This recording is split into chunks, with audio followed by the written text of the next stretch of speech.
I wanted to welcome you all to Sunday service at Ananda. It's a wonderful time to be together.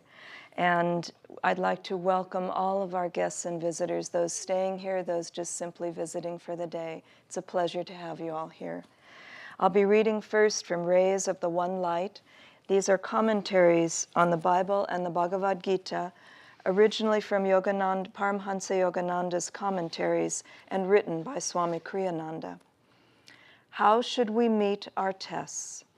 Truth is one and eternal. Realize oneness with it in your deathless self within. The following commentary is based on the teachings of Paramhansa Yogananda. Last week we considered Satan's temptation of Jesus in the wilderness after his baptism by John. We discussed the question, does Satan exist?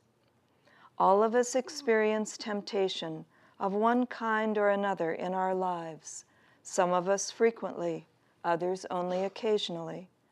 Whether temptation comes to us from our own subconscious or from outside ourselves is secondary to the fact that it does come and that we must deal with it. More important, then, is the question how to deal with it. In fact, how to deal with tests of any kind. Martin Luther flung an inkpot at the devil, who had appeared to test him. A dark stain on the wall of Luther's cell is pointed out to tourists in support of this story. Unfortunately, our trials are not often so summarily dismissed. As a fellow monk once said to Swami Kriyananda, speaking of Satan, "If only I could get my hands on him." Jesus, during his temptations in the wilderness, overcame them and thereby set an example for all time by clinging the more determinedly to God. As Paramhansa Yogananda used to say, darkness cannot be driven out of a room with a stick. Once you turn on the light, however, the darkness will vanish as though it had never been. Jesus manifested this principle. The Bible tells us, therefore, that at last the devil leaveth him, and behold, angels came and ministered unto him.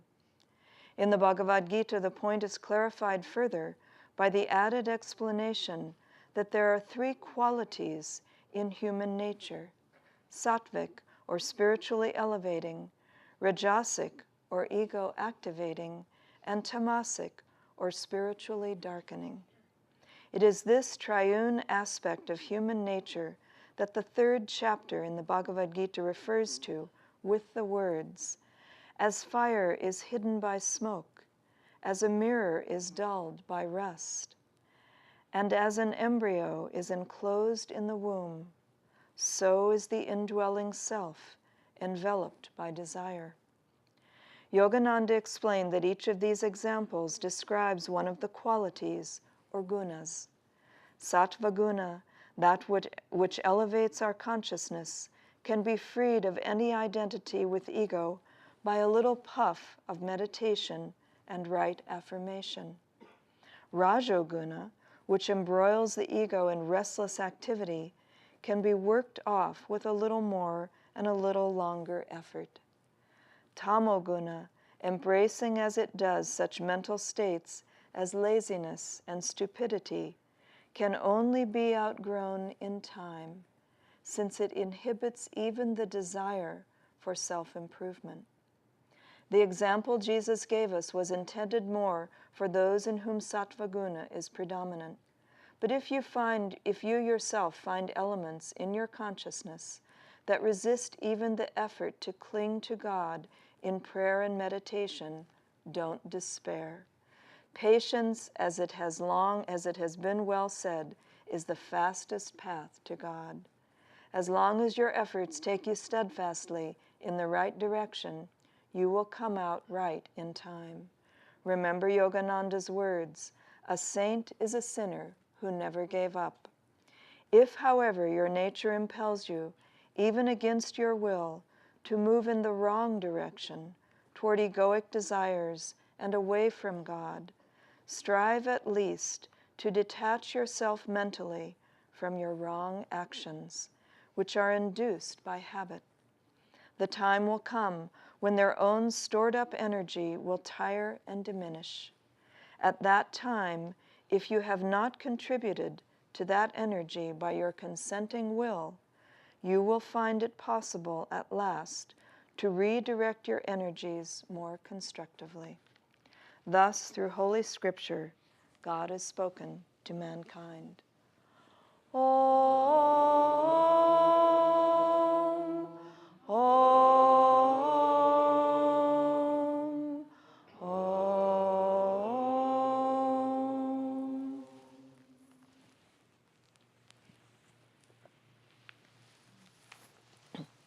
Let Parvati move this all the way over here. I'll move it back. Now, for those that don't know who we are, my name is Pranaba, and this is my wife, Parvati. I'd like to begin by reading from Paramahansa Yogananda's Whispers from Eternity. In disease or health, in failure or joy, in poverty or prosperity, in disaster or security, in death or life, I stand immutably, unalterably, unchangeably loyal, devoted and loving unto Thee, my Heavenly Father, forever, forever, and forever. But as it says in the reading, one of the guarantees in life is that we will have spiritual tests. It is as if we can think that as we grow spiritually and get refined in our spiritual growth that we won't have them. Actually, what happens is that they become more refined. But there's a tendency in all of us to try to think, if we can just get it together enough, then the tests won't come. So it reminds me of the story that Swami Kriyananda tells frequently about a man who, after World War II, was so sick of warfare that he sought to find a place that warfare wouldn't come to, and he landed on the island of Guam. And of course, in World War II, that was the center of the Pacific theater of warfare. Or the other story that I read recently is about a doctor finally having to tell the truth to his patient that things weren't that well and he'd only had a couple of days left to live.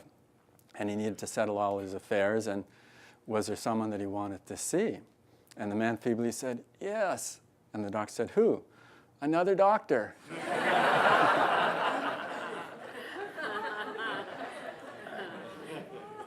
We have that hope always that if we just sort of go around this side, then the problem won't be there the same way. But what's really being asked of us is simply to not think of as the test as the burdensome part of our lives, but really the way that we're going to grow. Because without those tests, we will become complacent. We will just settle in and sort of make it work okay. But really what we're here to do is really to go past that sense of just being okay and really finding God's presence. There's a wonderful saying of Yogananda's that I came across about 25 years ago, and it was so delightful that I used it in many classes, and then I couldn't find where I found it. I couldn't pinpoint where he actually said this or wrote this. And so it was such a delightful little saying that I let go of it until recently, well, about 5 or 6 years ago. I found it again in one of the transcripts of Yogananda's talks. And it's a fascinating little saying. He basically says, smile that perpetual smile of balanced recklessness. Now you can see why I avoided saying it without having the proof, because it's a little bit challenging to pick up on that word recklessness as being something to be encouraged. But if you think about the whole phrase, about that whole package of what he's saying, it's a wonderful and, as I said, delightful way of approaching how we face our spiritual tests. Because what he's saying is not only smile, but smile that perpetual smile. So what he's saying, it's not so much we have to do it by ourselves. That smile is always with us. It's perpetually part and parcel of who we are. And what we need to do is align ourselves to engage in that experience of smiling with God's smile through us. But it's always there. It isn't occasional that that smile is with us. It's perpetual. Smile that perpetual smile. And then he goes on to say, of balanced recklessness. And if you think of recklessness, if you see all the definitions of it in the dictionary, it isn't just foolish, wild abandonment, but it just means letting go of formality, letting go of being contained by definition. And of course, that adjective balanced creates the right setting for us, that in our own life, that we should really feel that creative impulse flowing through us in the balance that is appropriate for who we are. And each one of us will have a different balance of recklessness. Someone may need to be much more out there creatively. As Swami Kriyananda described his own self, that when he was in Self-Realization Fellowship, he felt he was like a volcano, always ready to spout off with creative ideas. And others may have more reservation in terms of the expression of creativity, that creativity may be more inward. But if you look at karma and you really appreciate it in yourself and in others, you'll see pretty much that some of us have karma that's going to be at times on display.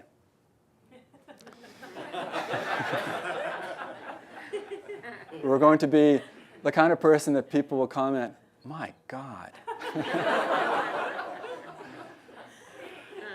And then others will have karma that no one will ever see or know about.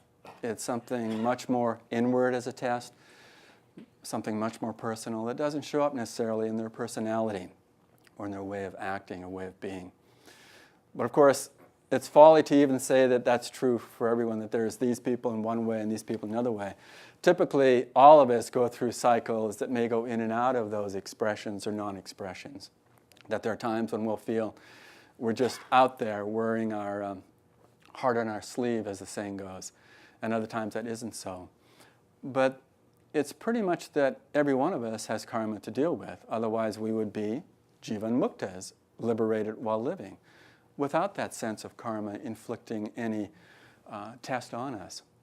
So the challenge is not to say, I really want to get rid of the test so much, as to really focus on how do I find the solution that the test is offering me. Because it's a subtle point, but it's easy to push away the test, find some way where we're okay with things and we feel comfortable. Or the difference is that when we really reach out, expand our consciousness, rise above the test, so we're not suppressing or having repression involved, but we're expanding not only the awareness, but the energy. You know, if you think about the energization exercises which Paramahansa Yogananda gave us, this is something that I think for all of us through the years is important to remember. That it's really, well, it's true for all the techniques, that it's a matter of refinement. That it's easy to sort of feel, okay, I know the energization exercises. And, you know, I felt that after about 6 months. I really had them, you know, I knew them. But, you know, I've probably had that same feeling every year for the last 30 years. A feeling, now I've finally got what they're about. Because they're really not just the mechanical thing of doing something. They're really our experience of touching in to the reality that we're energy. And so the two things that Yogananda emphasized in the energization exercises are the same tools that are critical for us in every part of our life. And that's using God-given will, that will of our own attuned to divine will, with awareness. Because you can easily get into sort of just doing the will part. And if you remember how we're supposed to do it, this little phrase, tense with will, relax, and feel. And so the tense with will is that activation of getting in the flow. In a sense, we're attuning, we're aligning ourselves to that experience of that test of overcoming our physical limitations. And then it's in the awareness with that, and the awareness of also relaxing and feeling, that we come to that merging into that energy. And so both have to happen. We need to engage with powerful will that isn't coming from the ego, hopefully. To some degree it probably will, but we're learning that as well, that we're allowing our will to be something that's attuned rather than just from what I want. But then in that awareness with that will, we start to feel more the flow of grace as energy. And energy, as we know, is one of the qualities of the divine. It's the experience of God, of power as energy. And so when we allow ourselves that balance, in a sense, this is the balance of recklessness. We have the engagement of the energy that's really focusing ourselves. And with that concentration, with will, and with offering, then we experience more the sense of that energy is who we are, rather than we're doing something. And truthfully, that's what happens in all the techniques of meditation, is that, you think in the beginning, this is what I'm doing, because we're engaging the will. But there's a point, as we refine our experience in meditation, that we start to feel more powerfully we're at the center of that technique, and even beyond the center of the technique, into the center of our own being in God. But we still need the techniques. Without the techniques, we will wander aimlessly, in a sense, with our mind going every which way. I mean, that may happen even with techniques. But at least we've got a tool to return to and really focus and get in that experience once more. But you can see how that is that we think that we're going to meditate. Well, what we're really doing is we're uncovering the experience of meditation. And so what we really talk about is the practice of meditation. But that practice of meditation starts to remind us. Remember in the Yoga Sutras, the text that of yoga that was codified by Patanjali, the great rishi, that one of the important points is this word and concept of smriti, memory. That we remember who and what we really are. We're not trying to really become that so much as allow ourselves to be it, to be that experience more fully. So we're not, in a sense, allowing ourselves to say, okay, I'm adding qualities to me. I'm adding qualities of peace. Or the quality that Parvati gave us today for the affirmation, alertness. Alertness is actually really the powerful embodiment of our will engaged with energy with great focus. It's who we are at the essence of our being. But we've forgotten that. We've allowed disturbances, disruptions, distractions to enter in, and we start to identify more with those distractions, those disturbances. But alertness is the nature of the soul. And so what we're doing in affirmation is allowing ourselves to be more energized, to be more engaged in that experience, so that our soul, which has never forgotten those qualities, is allowed to flow through every part of who we are. And so this is the idea of the gunas, is that even sattva guna, as it's described here, isn't the highest state. It's still in delusion. But what it means is that as we tune into the direction, as we really flow towards that expansive quality in ourselves, we start to have that refinement.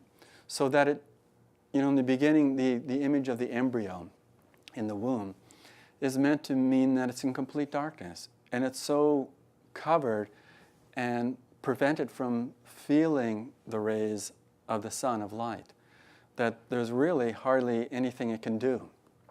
And it talks about in the scriptures that at that point, time itself, and Yogananda emphasizes this, time itself is going to be the medium for that soul to come out of that darkness. Because there's so much, not only lethargy, but tremendous resistance of coming into the light. And so suffering or monotony becomes the valuable leverage that God has given us to realize, hey, this isn't where I want to be. But then we come to Rajoguna, which is really where the idea of that there's rust on the mirror. It obscures the reality in front of us. It brings a distortion to what we see in life, how we interpret, how we feel, how we engage in our experience of living.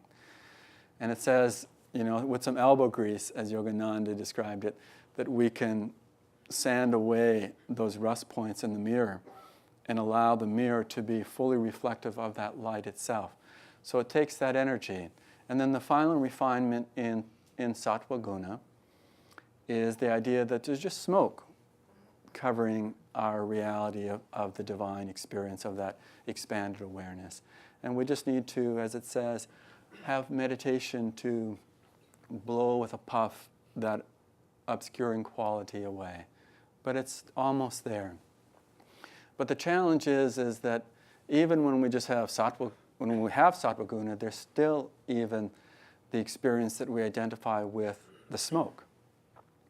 It's like, I remember when we had all the smoke from all the forest fires that were in Northern California. It was a harshness for a lot of us physically. A lot of us were wearing masks to prevent that smoke from filtering into our lungs, and it was hard on all of us. But on a certain part, it cooled down the temperature. That smoke was actually, had its plus side, that it actually allowed us to cool down. And I remember hearing someone saying, well, yeah, at least it's cooler now. But it's like that with the smoke that obscures our consciousness, that you can easily get caught into, gosh, the smoke is kind of nice. It cools down the temperature. And so you can see that it's an ongoing challenge to, as I mentioned about the techniques, to be in a sense of refinement. That doesn't mean always searching for it. Now, what do I learn now? But more in the sense, I offer myself into this expansive consciousness to open up to that which is trying to come to me. And when we do that, it's not like we have to, pinpoint the lessons that we need to learn and write them down. I mean, some people may enjoy that. But really what's being asked of us is to offer ourselves, to invite more of the divine presence by very, very practical means. And that's really working from everything about the thoughts that we carry to the transformational techniques of meditation. And when we really have that whole spectrum, that's really the spectrum of our entire life. And that spectrum is in every moment of our lives. Not just, well, I'll do this today and tomorrow I'll do that. But really to live in the moment now with that whole spectrum of where are my thoughts? Where are my thoughts aiming? Who is behind my thoughts? Where is my heart? What is the feeling in my heart? Where is my heart feeling going towards? All of these things start to become real because we start to feel the awareness of them, not in some future time, but in this moment. And as it says in the Bhagavad Gita, this is one of the most treasured verses, where Krishna is speaking to Arjuna, so the Lord speaking to you and I, says, "He who beholds me everywhere and beholds everything in me never lose sight of me, nor do I lose sight of him." So it isn't as if God is somewhere else, but what's being inferred in this, or boldly stated in this verse from the Gita, is that when we really say, okay, I'm with you everywhere, God, and you're in everything, and I will never let my gaze go below the horizon of my oneness with thee, then God says, I'm always with you. I've never left you. But even, which will happen to most of us, our gaze will lower beyond the horizon line of God's presence. Then what Swami Kriyananda writes in the Rays of the One Light reading today, that even then, don't identify with that lessening of your commitment to God. Don't identify with your mistakes. And as Yogananda again says, a saint is a sinner that never gave up. To really identify, even in the midst of what seems to be outright failure, whether the senses grab you and really just take you on a whirlwind tour of its tremendously exciting, tantalizing world, to say, even here, in the background of my consciousness, I know God is my all. And when we can live in that experience, God will give us more support. God will come into our hearts more and into our consciousness more. And I don't know if you've been able to watch any of the Olympics, but there have been some fascinating little things that have happened that, I'm sure you all know who Michael Phelps is.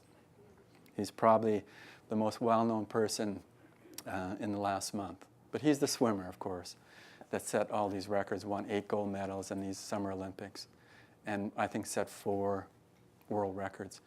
But in one of the races, I can't remember which one, I just saw this as a film clip afterwards, that he had water in his goggles the entire race, in his eyes. Interesting, isn't it? And it may have been the one that he won by 1/100th of a second. But they showed a picture when he took his goggles out, all this water came out. So he was basically not able to see. And the point isn't so much not being able to see, it's the distraction of something coming in that overpowers your being centered. And apparently his coach had trained him in giving him tests like this, that to make it uncomfortable for him to swim, to offset him in some way so that he couldn't do his normal swim and see what he would do, which is pretty interesting.